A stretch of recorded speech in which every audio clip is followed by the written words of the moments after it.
Vamos meditar no texto? Nós vamos refletir em Atos, no capítulo 2, a partir do versículo 36. Diz assim o texto, amados: Portanto, que todo Israel fique certo disto: este Jesus a quem vocês crucificaram, Deus o fez Senhor e Cristo. Quando ouviram isso, os seus corações ficaram aflitos e eles perguntaram a Pedro e aos outros apóstolos: Irmãos, que faremos? Pedro respondeu: Arrependam-se e cada um de vocês seja batizado em nome de Jesus Cristo para perdão dos seus pecados e receberão o dom do Espírito Santo. Pois a promessa é para vocês, para seus filhos e para todos os que estão longe, para todos quantos o Senhor, o nosso Deus, chamar. Com muitas outras palavras os advertia e insistia com eles: salvem-se desta geração corrompida. Os que aceitaram a mensagem foram batizados e naquele dia houve um acréscimo de quase 3.000 pessoas. Eles se dedicavam ao ensino dos apóstolos e à comunhão, ao partir do pão e às orações. Todos estavam cheios de temor e muitas maravilhas e sinais eram feitos pelos apóstolos. Todos os que criam mantinham-se unidos e tinham tudo em comum. Vendendo suas propriedades e bens, distribuíam a cada um conforme a sua necessidade. Todos os dias continuavam a reunir-se no pátio do templo, partiam o pão em suas casas e juntos participavam das refeições, com alegria e sinceridade de coração, louvando a Deus e tendo a simpatia de todo o povo. E o Senhor lhes acrescentava todos os dias os que iam sendo salvos. Amém? Palavra do Senhor para os nossos corações, amados. Vamos orar? Feche os teus olhos, eleve o seu pensamento ao Senhor. Peça para que o Espírito Santo fale ao teu coração nessa noite. Em nome de Jesus, Deus quer fazer algo tremendo na tua vida. Eu creio nisso. Creio que o Senhor quer te dar uma nova visão. Pai Santo, em nome de Jesus Cristo, dada a tua graça, a tua amada igreja reunida neste lugar. Pai, em nome de Jesus, quebra toda e qualquer barreira que porventura existir em nosso ser, Pai. Pai, que impeça o Senhor de semear em nós essa palavra maravilhosa, palavra de vida, palavra que, ó Deus, engrandece, que palavra que aperfeiçoa, que santifica a nossa vida, que nos faz mais parecidos contigo a cada dia. Dada a tua graça para recebermos essa palavra, Senhor. Em nome de Jesus. Pai, eu submeto a minha alma e oriento a tua igreja assim também fazê-lo. Ó Deus, a tua soberana vontade nessa hora. No nome de Jesus, cumpra os teus desígnios em nós, Pai. Cumpra os teus desígnios nesta igreja local. Para a tua honra, para a tua glória. No nome de Jesus Cristo nós oramos assim. Amém. Amém, irmãos? Bênção de Deus. Amados, a palavra é: salve-se desta geração corrompida. Deixa eu fazer um exercício aqui com você rápido. Você já passou um risco, um perigo grande na sua vida, que deu aquele pavor e você falou: estou lascado, não tem quem me livra disso, e você deu aquele branco e se reportou a Deus? Não passa mais nada a não ser pedir socorro de Deus? Quem já passou por uma situação assim aqui? Deixa eu te conhecer. Não é tantas pessoas, graças a Deus, né? Mas quem já passou sabe o que eu estou falando aqui. Não é verdade? Seja de uma maneira ou de outra. Eu vou te contar um fato e tem tudo a ver com o slide que nós vamos projetar para vocês. Pode projetar, Jefferson? É uma onda aí, um mar, uma mãozinha tentando buscar uma boia salva-vida ali. Eu tinha aproximadamente 16 anos de idade. Saímos daqui para ir para Guapé. Guapé, a terra do João, pai de um dos membros da igreja aqui. Lá tem cachoeiras, tem pedras, tal. E nós saímos daqui naquela época, muitos anos atrás, saímos de ônibus, o ônibus parava em Passos, fazia uma conexão até a represa, dali nós íamos de balsa para Guapé.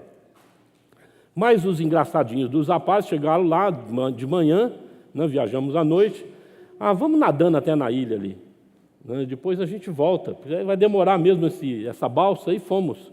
Mas graças ao bom Deus, no meio do caminho, bateu uma canseira, eu falei: eu não vou conseguir chegar lá, e se eu chegar não consigo voltar. Eu falei para ele: gente, eu estou voltando, pelo amor de Deus. E voltamos. De Deus, eu lembro até hoje, marcou a minha vida isso. Olha, mal chegamos na praia, onde dava pé, onde ficava com o pescoço fora d'água. E eu comecei a pensar, não vou conseguir, eu vou morrer afogado, não vou conseguir. E eu falava, vamos, e alguns deles todos nós chegamos passando mal no barranco, um ajudando o outro, e começamos até a ter vômitos, de tanto mal que nós passamos. Mas bateu um medo. Quando nós fomos construir essa igreja, o pessoal falou assim, vamos fazer um batistério aqui. Você sabe que eu tenho pavor de lugar fechado, e negócio de batistério na igreja, eu falei, não quero isso, pelo amor de Deus, porque eu acho que ficou um trauma na minha alma. Eu tenho medo de morrer afogado. Tá certo?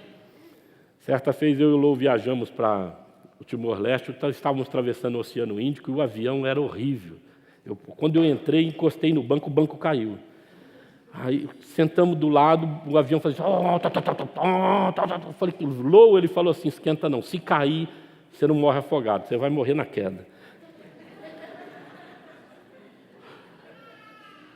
Os arribites da asa, lembra, Lou? Todos enferrujados.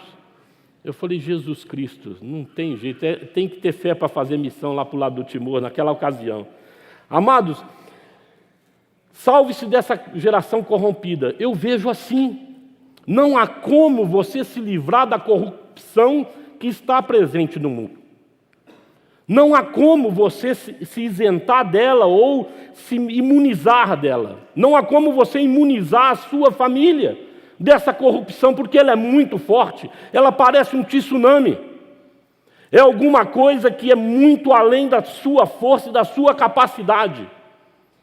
Quando Pedro fala isso àquela multidão, eu tenho certeza que ele não tem tão somente o contexto, mas ele tem a natureza humana, a qual ele tem que coexistir com ela como norte, para ele dizer àquele povo, salve-se dessa geração corrompida, desse homem decaído, esse homem sem Deus, esse homem que não tem aonde se agarrar para ser imunizado do pecado, para tentar se imunizar da corrupção que assedia dia a dia, noite, todos os minutos as pessoas, amados. Basta olhar para o Brasil hoje, você vai perceber com tristeza dá nos nossos corações de perceber gente boa se entregando à corrupção, estragando o nome próprio deles, estragando a família, as suas reputações a troco de dinheiro, a troco de coisas fraudulentas. Amados, você sabe muito bem do que eu estou a te dizer. Paulo, em Romanos, no capítulo 7, entende isso porque ele olha para dentro de si e identifica uma luta que trava entre o bem e o mal dentro de si, e ele fala, puxa, o bem que eu quero fazer eu não faço, mas o mal que eu não quero, esse eu faço. Maldito homem que sou, quem vai me livrar do corpo dessa morte? Graças a Deus por Romanos capítulo 8, verso 1, que ele fala, aqueles que estão em Cristo, não há condenação para aqueles que estão em Cristo Jesus. Porque ele entende que só Jesus pode tirar eu, você, os meus filhos e os vossos filhos das garras da corrupção. Você entende isso? Só Jesus. Este texto vai nos mostrar 4 pilares que vai fazer com que os seus filhos e a sua vida seja salvaguardada dessa corrupção, seja imunizada dessa corrupção. Amém, irmãos? São exercícios espirituais que nós precisamos praticar enquanto discípulos de Cristo, de forma que a cada dia sejamos mais fortalecidos e semelhantes a Jesus, se de fato praticarmos tais exercícios aqui que nós vamos passar a falar para a amada igreja. Está expresso no verso 42. Eles se dedicavam ao ensino dos apóstolos e à comunhão, ao partir do pão e às orações. Amém, irmãos? Louvado seja Deus. Primeira coisa que nós gostaríamos de refletir com a amada igreja. Eles dedicavam-se no ensinamento dos apóstolos. Era a maneira deles se salvar da corrupção, daquela geração corrompida. A primeira coisa é seguir o exemplo de Jesus expresso em João 13, verso 5. Jesus diz, eu lhes dei o exemplo para que vocês façam como eu vos fiz. Amém, irmãos? Ensino de Cristo não foi um ensino acadêmico. Tá certo? Não foi um ensino tão somente na caneta ou coisa lá de você aprender alguma coisa na faculdade. Não tem nada a ver, é um ensino prático. É um ensino que você existencializa, que você vive, aplica no seu cotidiano. Então Jesus diz a eles, assim como eu fiz a vocês, vocês devem também fazer. Essa passagem está lá naquele contexto do lava-pés. Jesus pega a bacia, pega a toalha, vai lavar os pés dos apóstolos. Quando chega na vez de Pedro, ele fala de jeito nenhum, não vai lavar meus pés. Por quê? Porque Jesus está assumindo a condição dele de servo, de escravo. Jesus não veio para ser servido, mas veio para servir. Ele veio para mostrar para eles que maior é aquele que vos serve, não aquele que comanda, amados. A autoridade no reino de Deus é dada a quem tem o coração de servo, a quem gosta de servir seu semelhante. Esse é o princípio rico da lavagem dos pés. A autoridade no reino de Deus não é dado ao mais douto, ao mais sábio, aquele que tem uma melhor formação. Haja visto que se você olhar na palavra de Deus, não se compara a estrutura e a capacidade de um apóstolo Paulo com o apóstolo Pedro, mas o líder que Deus escolheu foi Pedro. Amém, amados? Um homem disposto a existencializar e depender tão somente daquilo que aprendera com Cristo. Segundo, é se constituir exemplo a outros. Está lá expresso em 1 Coríntios capítulo 11, verso 1. Tornem-se meus imitadores como eu sou de Cristo. Ou seja, eles imitaram a Cristo e nós seguimos os ensinamentos dos apóstolos também imitando a Cristo, assim como eles fizeram. Amém, amados? Eu preciso fazer um esforço tremendo para viver o exemplo que eu aprendo com Cristo, com Jesus Cristo de Nazaré, o Jesus histórico. Para viver em desapego aos meus próprios desejos, aos meus próprios planos, às minhas próprias necessidades e passar a depender da providência desse Deus que tudo pode, desse Deus que faz tudo para o meu bem, para esse Deus que planeja o meu amanhã. Descansar nas mãos de Deus não é fácil. Você entende isso? Mas é a melhor coisa que Deus e você pode, ou seja, que você pode fazer em Deus. É a melhor opção que você não tem outra. Quem não descansa nas mãos de Deus não consegue efetivamente se ver livre da corrupção desse mundo. Porque começa, vez por outra, a meter os pés pelas mãos, achar que ele é o cara que tem solução, que o jeito dele é que funciona, que o jeitinho que ele arrumou para conviver com Deus e com as coisas de Deus é que funciona. Então ele acaba manipulando o divino, né, dentro das suas prioridades, e isso não tem bênção, amados. Quando você menos perceber, você vai ter dentro da sua própria casa a corrupção encarnada na vida de um esposo, na vida de uma esposa, na vida de um filho. Vocês estão me ouvindo? Quando o homem procura dar jeito nas coisas de Deus e não se entrega aos desígnios de Deus, ele não consegue ver o milagre de Deus dentro da sua própria casa, a providência de Deus, porque de uma certa maneira Deus fala, você quer ir sozinho? Então vai. Por isso a Bíblia coloca como imperativo que maldito é o homem que confia na força do seu próprio braço, amados. Deus não anda com gente que quer dar o norte para Deus. E a nossa cultura é assim, nós estamos acostumados a pedir e sermos servidos. Amados, Deus usa todas as coisas para nos aperfeiçoar e Ele quer ser Senhor da sua vida, Ele quer ter o seu ouvido em obediência a Ele. Quando nós assim procedemos, nós começamos a experimentar o que os apóstolos viveram. Amém? Os apóstolos seguiram o ensinamento de Cristo e eles fizeram uma diferença tremenda na história. E nós, se seguirmos também os ensinamentos dos apóstolos que imitaram a Cristo, imitarmos a Jesus, buscarmos ser semelhantes a Cristo, nós também vamos marcar a nossa história. Nós vamos começar a ver, dentro da nossa casa e na nossa caminhada, o poder de Deus. Amém, irmão? No nome de Jesus. Eu creio nisso. Você crê?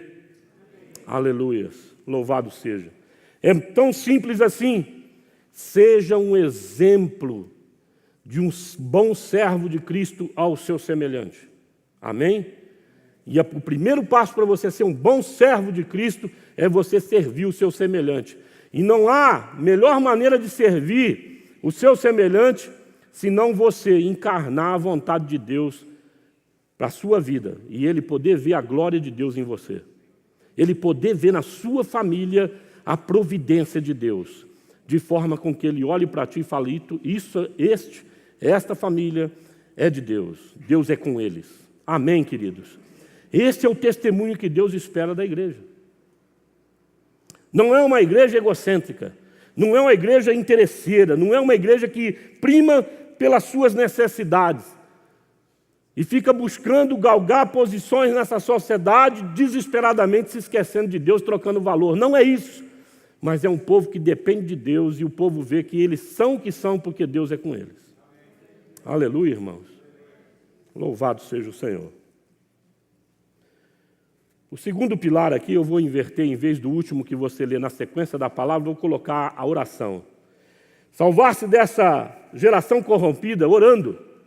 Os discípulos pediram certa feita para Jesus ensinar eles a orarem. Está lá em Lucas 11, verso 1. Eles disseram, Senhor, ensina-nos a orar como João também ensinou os discípulos dele. Qual foi a oração que ele ensinou? Pai nosso que estais no céu. Ali ele traz um princípio riquíssimo para mim e para a sua vida. O Pai é nosso. Amém? O Pai é nosso, amados. E Ele quer que todos saibam disso, que nós temos a possibilidade de termos uma filiação resgatada em Cristo Jesus. Amém? O Pai é nosso. João capítulo 3, verso 17, fala que Deus enviou Jesus ao mundo para que ninguém se perdesse. Ele ama as pessoas. Agora Ele precisa que eu e você comecemos a orar. Não tão somente falar, mas que a nossa oração seja seguida de uma ação pontual. Falando nos 4 cantos, por onde quer que nós andemos, dessa cidade e qualquer outro lugar que você vá, que o Pai é nosso. E que Jesus Cristo de Nazaré é o jeito de nós experimentarmos e gozarmos dessa paternidade maravilhosa de Deus para conosco. Aleluia, irmão. Nós precisamos nos agarrar nessa verdade. Porque, amado, tudo nessa vida passa, tudo nessa vida aqui é instável, nada vai permanecer, mas Deus permanece para todo sempre e aqueles que estão com Ele também permanecerão. Amém, irmãos? E Jesus nos resgatou para essa verdade. Essa primeira parte da oração é de fundamental importância que você entenda. Eu tenho um Pai e eu quero me parecer com Ele. Isso é normal em qualquer família. Não seria diferente no mundo espiritual. Eu olho para o meu pai hoje, meu pai ainda não tem esse entendimento todo do Evangelho, mas eu me pareço muito com ele. Porque isso é natural. Seria natural também, vamos dizer assim, nós nos parecermos com o nosso Deus. Amém? Na pessoa de Jesus. Deus deseja ver isso na sua vida e na minha vida. O mundo anseia por isso. Ele anseia pela manifestação dos filhos de Deus. A Bíblia fala que a natureza geme aguardando a manifestação dos filhos de Deus. Porque os filhos de Deus é luz, é sal, é solução, é um milagre andante sobre essa terra, amados. Amados, crê na palavra que eu estou a vos dizer. Você não imagina, não subiu no seu coração, você nunca ouviu, nem elaborou na mente a grandeza do propósito de Deus na sua vida. Não dá para mensurar. Uma coisa eu sei, nós estamos muito longe daquilo que Jesus deseja e quer fazer na minha e na sua vida. Quando Ele disse, maiores coisas vocês farão, Jesus não estava brincando. Jesus quer que nós creiamos e sejamos capturados por essa palavra. Amém? Grandes coisas Deus tem para fazer na sua vida e a partir de você. Amém, irmãos? Louvado seja o Senhor. Segundo, Jesus permitia que eles vissem e experimentassem o resultado da oração. Lucas capítulo 9, capítulo 10, Ele manda os seus discípulos de 2 em 2. Na oportunidade eram 70 discípulos. E ele orientou aqueles então, olha, vá nas casas, bata ali e dê a paz. Se tiver um homem ali desejoso de paz, a paz ali permanecerá. Cure os enfermos, liberte os cativos, ressuscite os mortos. E a palavra nos mostra, tanto num capítulo como no outro, que no seu retorno, eles se alegraram muito. E Jesus disse a eles, olha, se alegrem porque o vosso nome está escrito no livro da vida. Mas eu vi Satanás descer do céu sobre vós, mas eu vos dei autoridade. Aleluia, irmão. Louvado seja Deus. Primeira coisa que eu gostaria de explicar para você como é o meu coração, como é aquilo que eu creio na palavra de Deus nesse texto. Ir de 2 em 2. Palavra de Deus que é melhor ser 2 do que 1. Eu vejo o casamento assim como uma figura clara disso. Quando Adão está andando no paraíso, Deus olha para ele e fala, não é bom que o homem esteja? Dar-lhe-ei uma auxiliadora idônea. Amém, irmão? Porque esse caboclo vai acabar fazendo besteira, ele não vai conseguir ser produtivo sem alguém auxiliando ele. Tá? Homem é muito impulsivo, precisa de alguém sábio do lado. A mulher sábia edifica a sua casa. O inverso é verdadeiro, então busque sabedoria, mulheres. Amém? Em nome de Jesus, meu marido é uma bênção. Busca sabedoria, em nome de Jesus. Homem surpreende. Tá certo? 2 em 2, um ajuda o outro. Quando um tropeça, o outro ajuda a levantá-lo.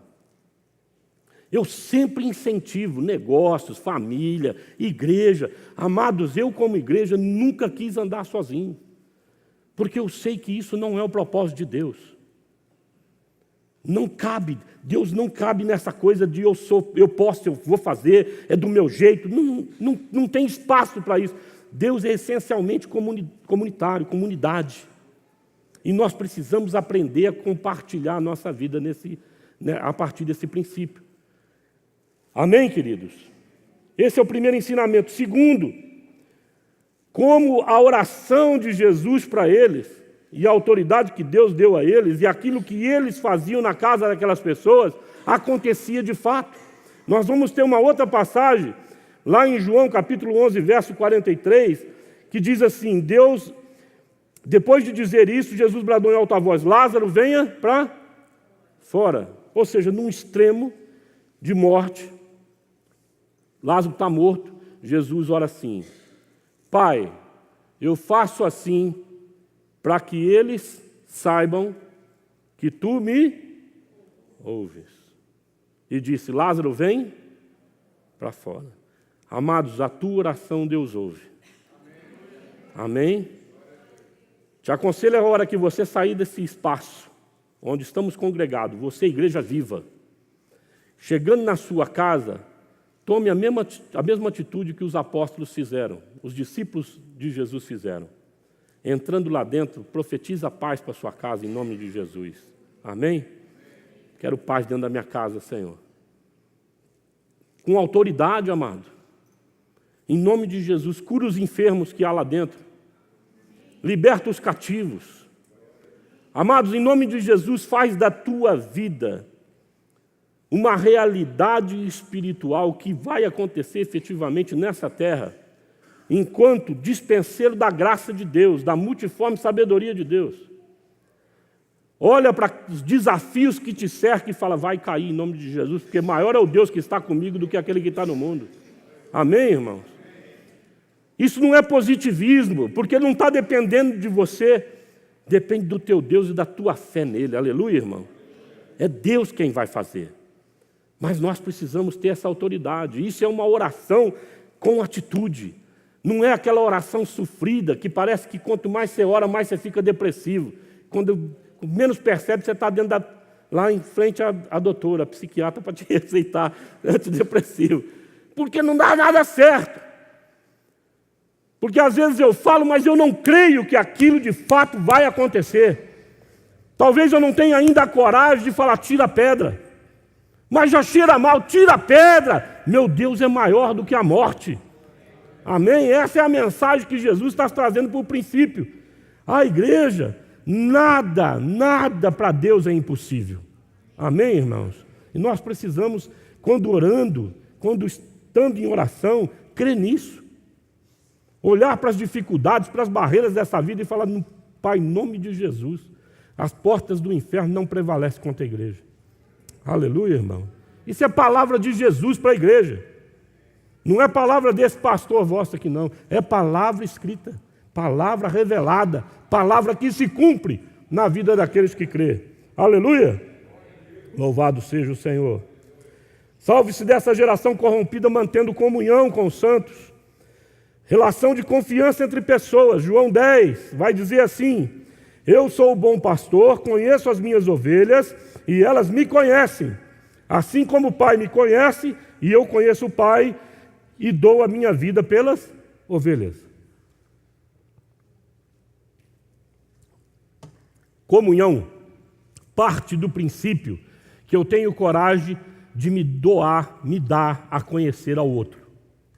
Amém? E na medida em que me dou a conhecer, tá certo? Eu também gostaria de conhecer aquele com quem mantenho essa comunhão. Esse é o princípio da palavra de Deus. Nada contra os mineiros, viu, Genilson? Nada contra. Mas existe no nosso país, né, um provérbio sobre mineiro. Mineiro é um bicho desconfiado, né? Parece que é a natureza dele. O estado de Minas parece que foi batizado com nada contra lá, viu, Juliano? Com desconfiança. Não tem um pé atrás, tem os dois, né? Amado, comunhão em Cristo é preciso ter ousadia para se dar a conhecer. Eu não tenho que ter medo de mostrar quem eu sou. Evidentemente, nós precisamos ser prudentes. Há coisas de particularidade do casal, por exemplo. Vocês entendem isso? Não estou ensinando crianças. Vocês são adultos. Evidentemente, há coisas que são de fórum íntimo. Só você e sua esposa, e às vezes nem a esposa, nem o cônjuge. É você e Deus. Por exemplo, o pecado que você confessa. Confessa a Deus e Ele vos perdoará. Não fala para confessar para outro. Salvaguardando lá em Tiago, capítulo 5, verso 16 em diante. Que orienta você a confessar a outra pessoa. E eu sempre explico para vocês, é quando o pecado, ele insiste em dizer para você que você não consegue se libertar dele. E que você, de repente, está sendo condicionado por aquela circunstância e situação. Então é preciso buscar um amigo, buscar aquele para andar junto contigo e falar, vamos junto que nós conseguimos. Aleluia, irmão. Então é com prudência, evidentemente, salvaguardando algumas coisas, mas na essência é se dar a conhecer. Nós precisamos investir tempo juntos. Precisamos gerar grupos de comunhão onde eu tenha essa possibilidade mais acentuada, mais aguçada. Onde eu posso trocar e conhecer ali um outro irmão, porque com o decorrer dos tempos, dos dias, e esse grupo se reunindo, daqui a pouco você vai perceber que eles já estão se abrindo em meio aos demais. Às vezes até acerto de conta dentro do grupo. Mas você fez isso, você fez aquilo, porque parece que é da mesma família e é. Aleluia! Que bênção! E aquilo fica guardadinho lá porque é família. Amém, irmãos? Uma terapia cristã, uma terapia divina, espiritual, que precisa acontecer.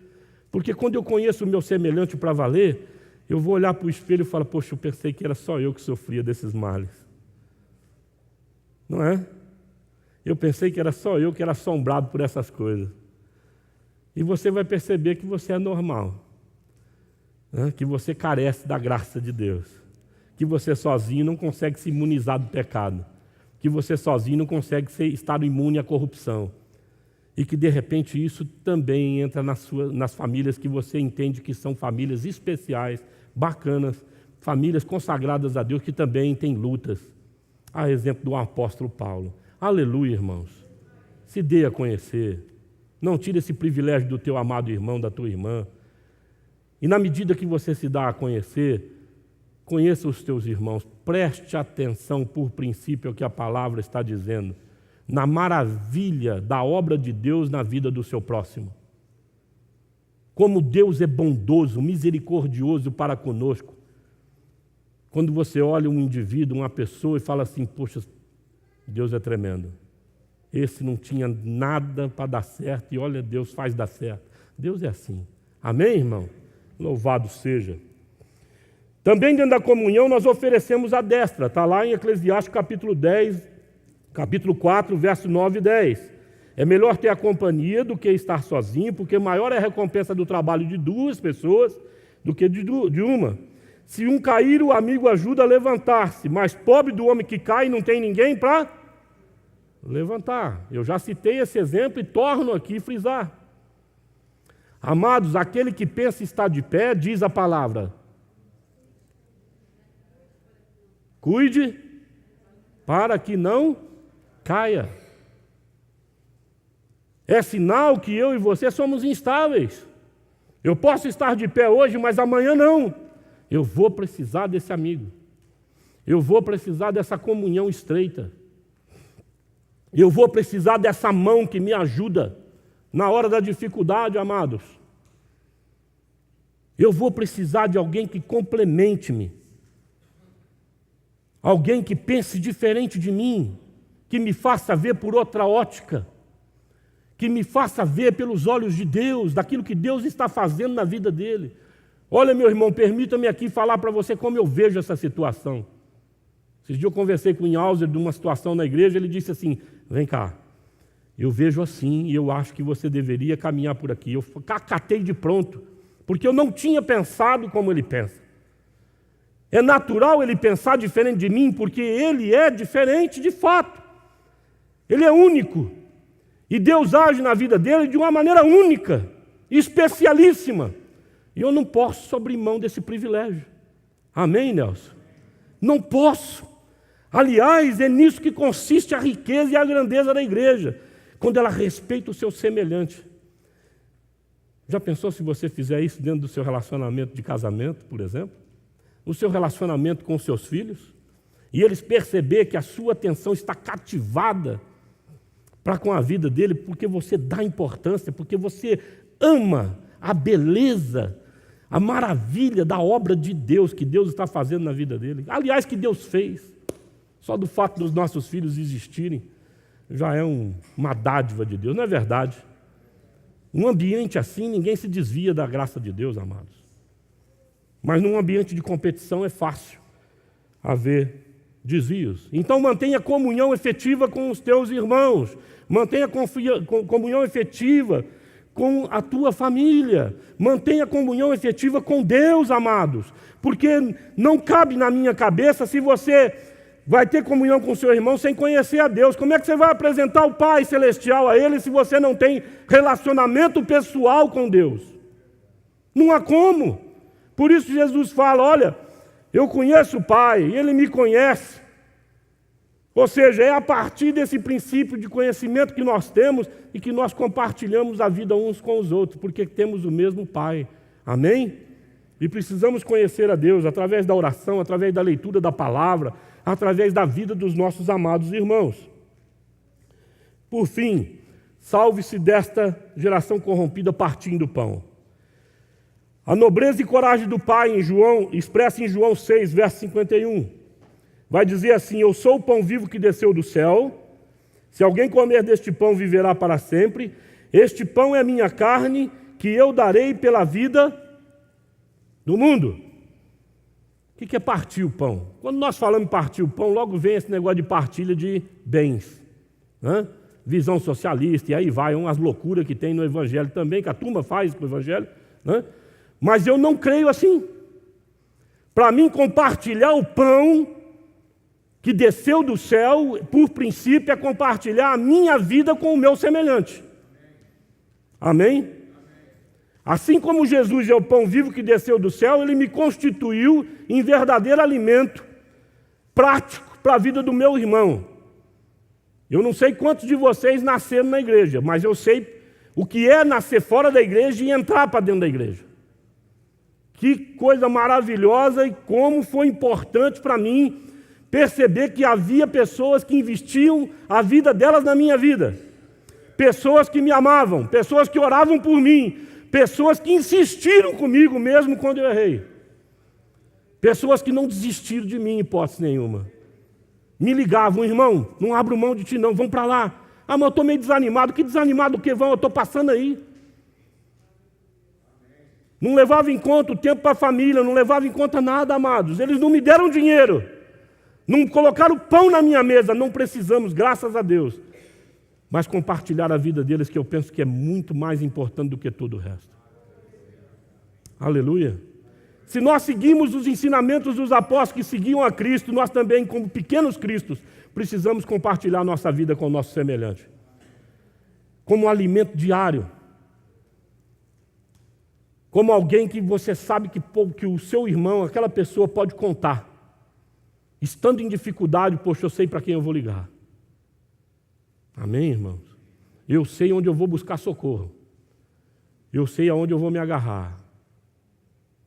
Alguém que partilha a vida dele comigo, com sinceridade de coração. Amém, queridos?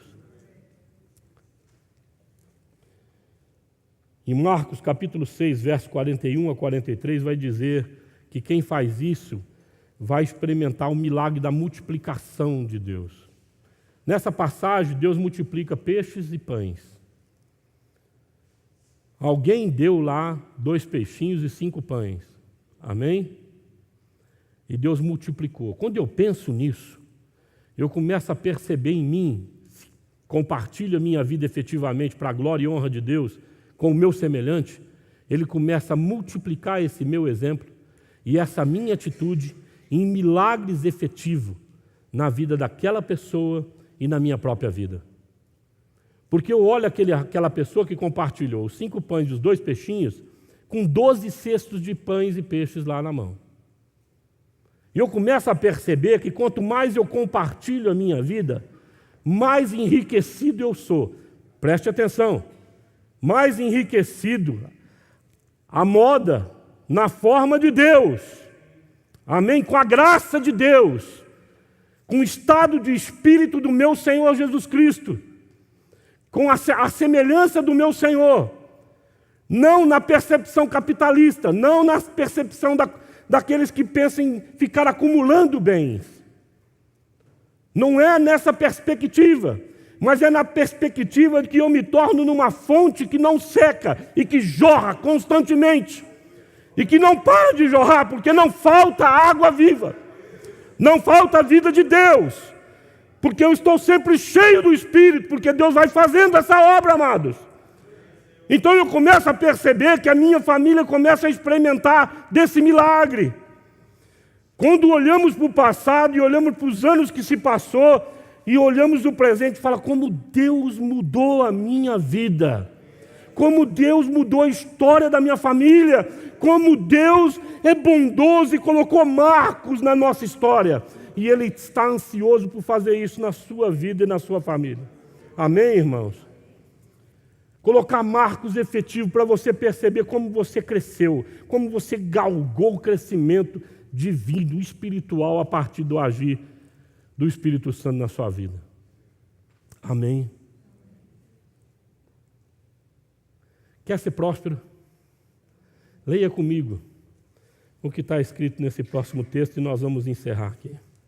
Atos capítulo 2, verso 43. Olha o que acontece quando nós colocamos efetivamente isso em prática. Começamos a buscar praticar os ensinos de Jesus Cristo de Nazaré e que os apóstolos fizeram e mostraram para nós. É possível mudar a história do mundo. É possível mudar a história da humanidade. Por que não a sua? Por que não da sua família? Por que não nessa história dessa cidade? Nós podemos mudar, amados. Deus tem um propósito na sua vida, na sua família, nessa igreja e nessa cidade, e eu creio nisso. E nós precisamos exercer fé, Senhor. Nós não queremos uma centena, nós queremos alcançar milhares, porque esse é o desejo de Deus. Aleluia. Todos estavam cheios do temor.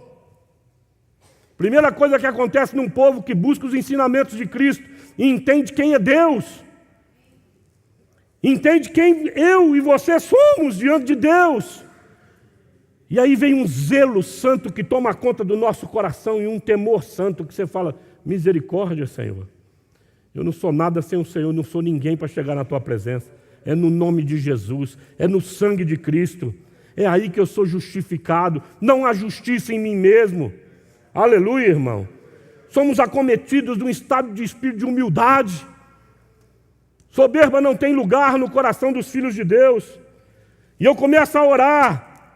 E eu começo a perceber que maravilhas e sinais começam a acontecer. Está lá escrito. Todos os que criam, e muitas maravilhas e sinais eram feitos pelos apóstolos. Verso 44. Todos os que criam mantinham-se unidos e tinham tudo em comum. Comunhão. Tinham tudo em comum. Amados, eu não sou doido de falar para vocês, vende as coisas lá, vamos compartilhar. Não acredito nisso, isso foi para aquela época. Amém? Hoje Deus te colocou como bom mordomo sobre aquilo que você possui, mas não é para você se engodar nessas coisas. É para você fazer com que as coisas que Deus confiou nas suas mãos se tornem bênção para o seu semelhante. Se você é um bom administrador, se Deus te deu riquezas, te colocou, te confiou no muito, amados, comece a fazer de alguma maneira com que isso seja compartilhado com as pessoas. Não quer dizer que você vai esvaziar. Lembre-se do que eu te disse na multiplicação dos pães. Quanto mais eu compartilho a minha vida, quanto mais eu partilho de mim, do pão que eu sou vivo, o verbo encarnado, palavra encarnada de Deus, mais Deus me torna próspero, amado. Mais Deus me torna grande no Senhor. Aleluia. Eles tinham tudo em comum. Vendendo suas propriedades e bens, distribuíam a cada um conforme sua necessidade. Todos os dias continuavam a reunir-se no pátio do templo. Partiam o pão em suas casas e juntos participavam das refeições com alegria e sinceridade de coração. Que valor é esse você ter amigos sinceros? Num mundo falso como nós vivemos. Amigos verdadeiros. Amigos que não fica te agradando, te afagando, te mimando, não. Porque um amigo verdadeiro vai falar para você o que você precisa ouvir e vai se manter em posições firmes que ele entende que precisam ser mantidas. Tá certo? Não é um negócio de cordialidade a troco de nada. Ah, vai você então, meu irmão, toma você. Não, não. Nós fazemos aquilo que é justo. Amém? Se é justo, nós fazemos e primamos por isso. E fazemos um exercício para determinar se isso é ou não é justo. E o outro precisa respeitar isso. E nessa dinâmica a gente vai fazendo com que as coisas que Deus nos deu como comum comecem a ser partilhadas entre nós. Partiam o pão e juntos participavam das refeições com alegria e sinceridade de coração. Louvando a Deus e tendo simpatia de todo o povo, o Senhor lhes acrescentava todos os dias que iam sendo salvos. Vamos ficar de pé.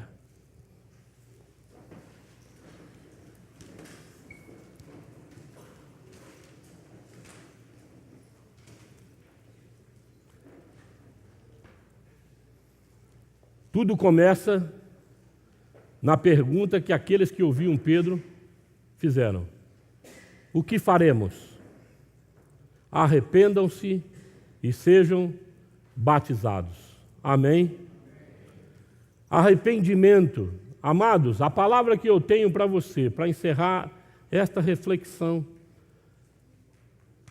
é que você seja cometido de um profundo arrependimento de tudo aquilo que Deus gostaria que você fizesse, que de uma certa maneira eu e você temos omitido, ou temos sido omissos no que tange aquilo que nós gostaríamos e sabemos que Deus queria fazer através de nós.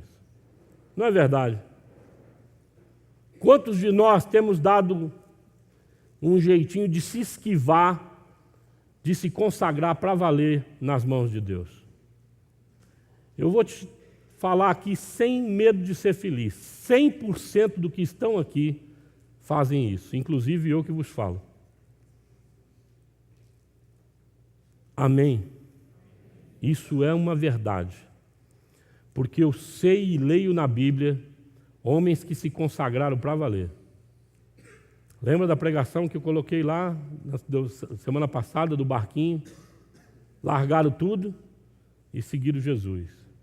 Nós temos uma dificuldade tremenda para largar a nossa posição. Amados, em nome de Jesus, se você continuar segurando a sua vida, a Bíblia fala que você vai perdê-la. Mas se você perder a sua vida, a palavra afirma como promessa que você vai achá-la. Amém? Vai achar a razão da sua existência. Você vai se encontrar quando você se projetar nas mãos de Deus, efetivamente, sem brincadeira com Deus, sem essa coisa de vir na igreja e achar que está tudo bem. Não, é ter um relacionamento pontual, pessoal com Cristo.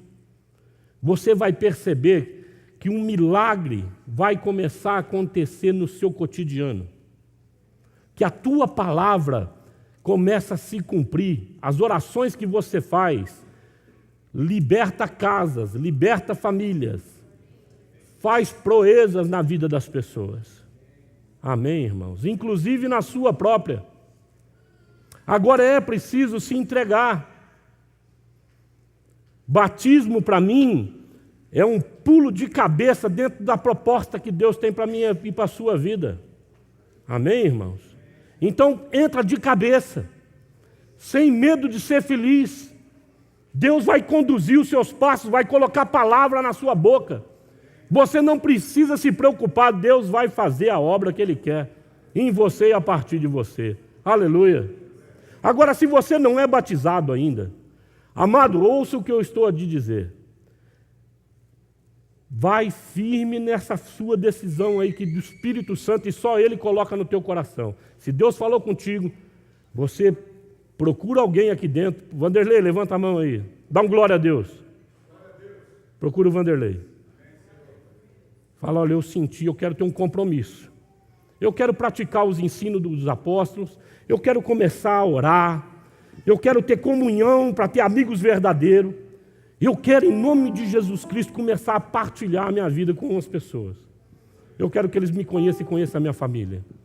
Eu quero me integrar na família do Pai Nosso. Toma essa decisão hoje aí.